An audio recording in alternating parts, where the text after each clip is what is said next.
आम जनता के लिए बड़ी खबर। अब बैंकों के बचत खाते से साप्ताहिक निकासी की सीमा 20 फरवरी से बढ़ाकर 50,000 रूपए कर दी जाएगी और उसके बाद 13 मार्च से निकासी की सीमा समाप्त करने की घोषणा की गई है।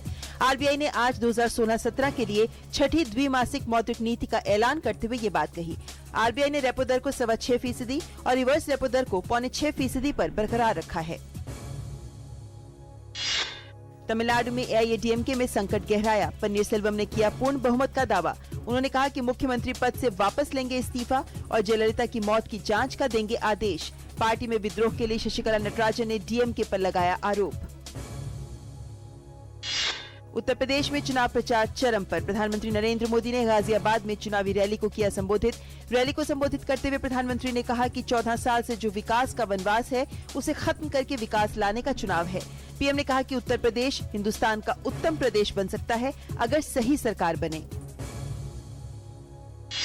भाजपा अध्यक्ष अमित शाह ने आज हाथरस में चुनावी सभा के दौरान दावा किया कि उत्तर प्रदेश में उनकी पार्टी 2/3 बहुमत से जीत दर्ज करेगी।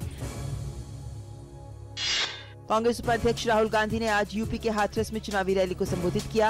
राहुल गांधी ने कांग्रेस सपा गठबंधन को युवाओं की आंधी बताया और कहा कि इसे लखनऊ तक पहुंचाना है। वहीं बसपा प्रमुख मायावती ने बदायूं में चुनावी रैली को संबोधित करते हुए प्रदेश में फैले भ्रष्टाचार और लचर कानून व्यवस्था में कांग्रेस को भी आड़े हाथों लिया। यूपी में सत्ता वापसी का सपना देख रही कांग्रेस ने आज अपना घोषणा पत्र जारी किया। घोषणा पत्र में कहा गया है कि महिलाओं को 50,000 से 1 लाख रुपए तक शादी के समय दिए जाएंगे। सरकार बनने पर महिलाओं को पंचायत में 50% आरक्षण के साथ किसानों का बिजली बिल आधा करने का वादा किया गया है। प्रधानमंत्री नरेंद्र मोदी आज राष्ट्रपति के अभिभाषण पर धन्यवाद प्रस्ताव का राज्यसभा में देंगे जवाब। पीएम ने कल लोकसभा में कहा था कि सरकार गरीबों की भलाई के लिए उठाए गए कदमों से नहीं हटेगी पीछे। भाजपा ने अपने राज्यसभा सदस्यों को एक व्हिप जारी कर उनसे सदन में उपस्थित रहने को कहा है। परमाणु आतंकवाद अंतर्राष्ट्रीय खतरा है, इसको नजरअंदाज नहीं किया जा सकता। नजरअंदाज करना खतरनाक साबित हो सकता है। प्रौद्योगिकी के विकसित होने के साथ साथ परमाणु आतंकवाद का खतरा भी बढ़ रहा है। विदेश सचिव एस जयशंकर ने ये बात global initiative to combat nuclear terrorism के क्रियान्वयन और आकलन समूह की बैठक में कही। सूचना और प्रसारण राज्य मंत्री राज्यवर्धन राठौड़ ने कहा है कि दूसरे देशों के साथ सूचनाओं का आदान प्रदान आतंकी घटनाओं को रोकने में मददगार साबित हो सकता है। राठौड़ ने गुरुग्राम में राष्ट्रीय सुरक्षा गार्ड द्वारा आयोजित 3 दिवसीय अंतर्राष्ट्रीय आतंकवाद निरोधक सम्मेलन को संबोधित किया। सुप्रीम कोर्ट ने कोलकाता हाई कोर्ट के जज जस्टिस CS कर्णन के खिलाफ अवमानना की कार्यवाही करने का फैसला किया है। मुख्य न्यायाधीश जस्टिस JS खेहर की अध्यक्षता में 7 जजों की पीठ इस मुद्दे पर सुनवाई कर रही है। इम्फाल की एक स्थानीय अदालत ने यूनाइटेड नगा काउंसिल के अध्यक्ष गैदोन कामेई और सूचना सचिव संखेल स्टीफन को 15 दिन की न्यायिक हिरासत में भेज दिया है। मणिपुर पुलिस ने उन्हें बीते 25 नवंबर को अनिश्चितकालीन नाकेबंदी का नेतृत्व करने पर गिरफ्तार किया था। रेल मंत्री सुरेश प्रभु ने आज लोकसभा में कहा कि देश में रेलवे नेटवर्क के लिए आतंकवाद नया खतरा बनकर उभरा है। रेल मंत्री ने कहा कि पिछले 1 साल में 7 ऐसे मामले सामने आए हैं जिसमें रेलवे नेटवर्क को बम धमाके से उड़ाने की साजिश रची गई।